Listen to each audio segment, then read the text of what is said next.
Bwana Yesu asifiwe. Natumai kila mmoja ameamka salimini na Mungu ametenda makuu katika maisha yenu. Kwa majina naitwa Pastor Nsengumuremyi Jean de Dieu. Nina mke mmoja ambaye ni Rispa Nyaga. Tumeokoka na Yesu ni Bwana ndani ya maisha yetu. Asubuhi ya leo nimependezwa sana na kuongea na nyinyi neno la Mungu. Wapendwa, tuko kwa mwezi ambayo ni wa Januari, mwezi wa kuweka misingi. Tukisema misingi ndiyo chanzo cha kila kitu, na misingi ndiyo inaweza ama ina nguvu ya kusimamisha kila kitu vizuri. Ukianza kujenga nyumba alafu usiweke misingi iwe strong, hiyo nyumba anytime lazima ivunjike. Lakini wakati umeweka misingi inakuaga vizuri, hiyo nyumba haiwezi vunjika. Hata kunyeshe mvua ya aina gani, hata mafuriko ikuje, wakati nyumba ilitengenezwa, ilijengwa, lakini kabla waanze kuweka mawe kwa nyumba, waweke mabati, madirisha, wamalize, kama hawakuweka vizuri misingi, simenti mingi, mchanga mingi, iwende kwa misingi, hiyo nyumba inavunjikanga ama inabomoka. Lakini wakati wameweka simenti mingi huko chini kwa misingi, wamejenga nyumba ambayo haitaweza kuvunjwa na kitu chochote. Wapendwa, Mungu awabariki.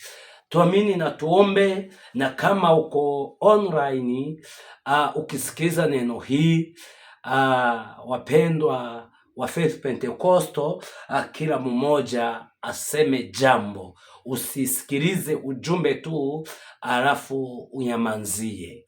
Bwana awabariki sana. Tuamini na tuombe. Baba, katika jina la Yesu Kristo, El Shaddai, tumekushukuru, tumekuinua. Asante kwa siku nyingine umetuongezea.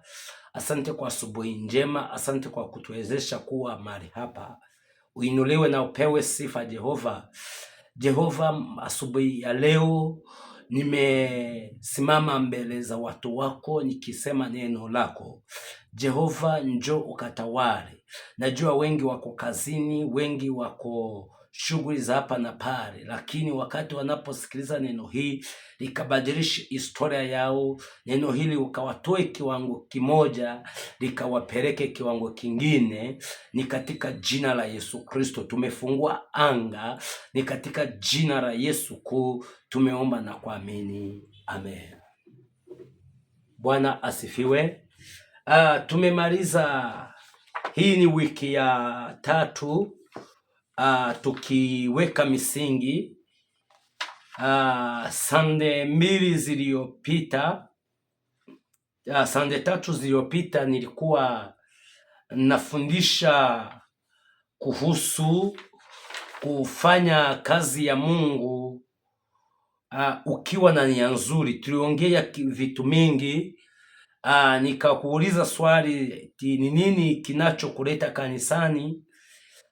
Swali ya pili kuwa kusudi lako katika kumtumikia Mungu ni lipi, na wito wako ni upi katika nyumba ya Bwana. Bwana asifiwe.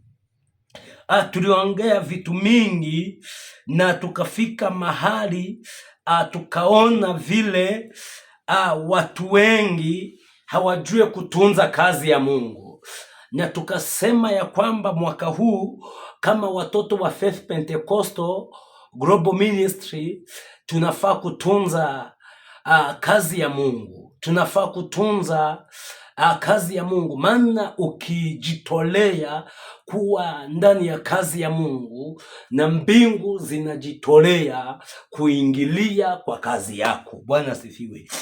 Tukaona ya kwamba kuna makosa kadhaa kuhani Eli alifanya.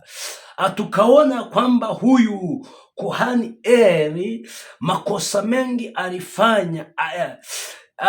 Alikosa kurekebisha watoto wake, alikosa kufundisha watoto wake kuwa na hofu ya Mungu. Tukapata kanisa mingi, watu wengi wanaomba, wanaabudu, lakini hawana hofu ya Mungu. Tukaona ya kwamba hiyo ndiisababisha Mungu akimvuta kazini, akimvuta kwa ukuhani. Sunday nyingine iliyofuata ya pili nikafundisha kulinda kazi ya Mungu, kwa sababu ni wewe Mungu atauliza. Hapo tuliongea mambo mengi sana, tukasema ya kwamba huduma ya Mungu ndio msingi wa maisha ya watu ambayo walielewa kwa kumtumikia Mungu. So huduma, ukifanya kazi ya Mungu, hiyo ndio msingi. Bwana asifiwe.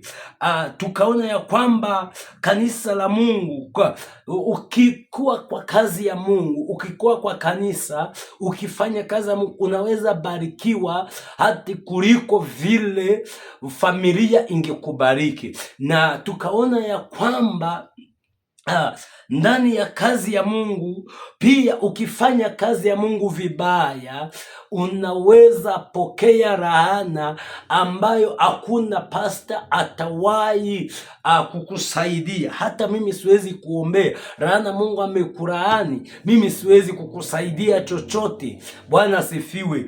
Na manabii na mapasta na maposto wasikudanganye. Wakati umelaaniwa na Mungu, hakuna mtu anaweza kuombea hiyo laana itoke. Hatununue maji, hatununue vitambaa, hatununue nini chochote, unaweza hatufanyiwe ibada ya aina gani, wakati Mungu mwenyewe amekulaani, hakuna mtu mwingine anaweza kukusaidia. Tuseme amen.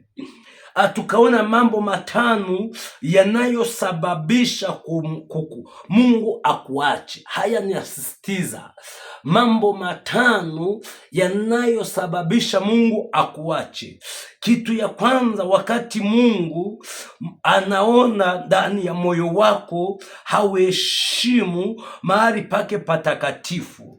Wakati Mungu anaona ndani mwako hauheshimu madhabahu, hauheshimu vifaa vilivyoweka wakfu kwa ajili ya kumtumikia Mungu, kufanya kazi ya Mungu, Mungu anakuacha. Namba 2, wakati wowote Mungu anapoona ndani yako moyo ambayo haulindi mafuta, wakati haulindi mafuta ulipakwa na Mungu, Mungu anakuacha. Wakati Mungu anakuona, anaona wewe haujajielewa kama kiongozi, haujajielewa kama wewe Mkristo, haujajielewa kama wewe ni pasta ama wewe ni nabii, Mungu anakuacha. Bwana sifiwe sana.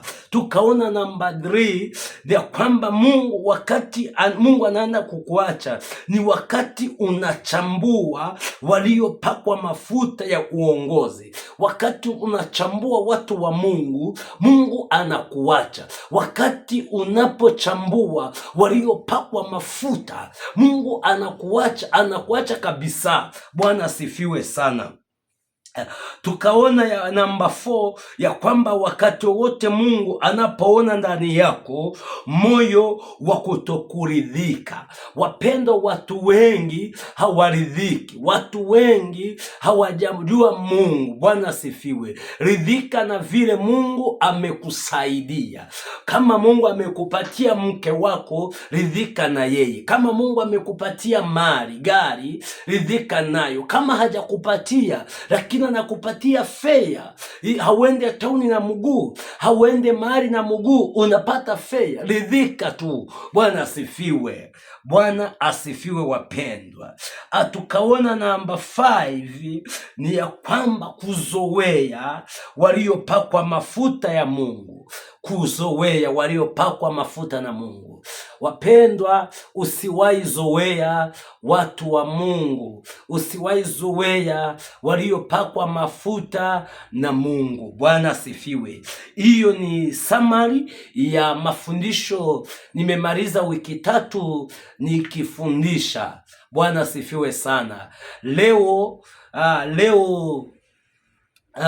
Jumanne nataka tuongee kuhusu hatua za viongozi. Hatua za viongozi ndani ya kazi ya Mungu. Bwana asifiwe. Hatua za viongozi ndani ya kazi ya Mungu. Barikiwe sana.